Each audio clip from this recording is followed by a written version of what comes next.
ready to restart my life. Then, the 15th day hit.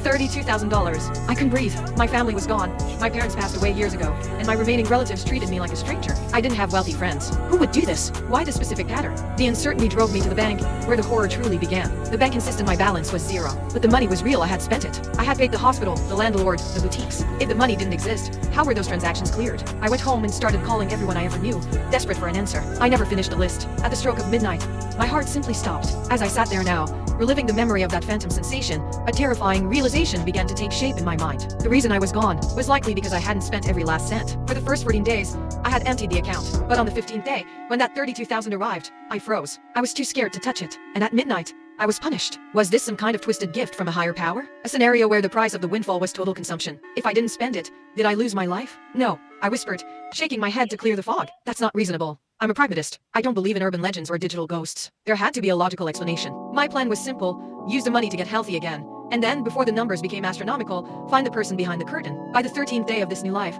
the balance hit 8192. This time, I didn't spend it on extras. I drove to a bank on the other side of the city, a small branch where nobody knew me. I had a nagging suspicion that the staff at my local branch in my last life had been misleading me. "Hi, I'd like to check my balance, please," I said, keeping my voice steady. I didn't mention the miracle.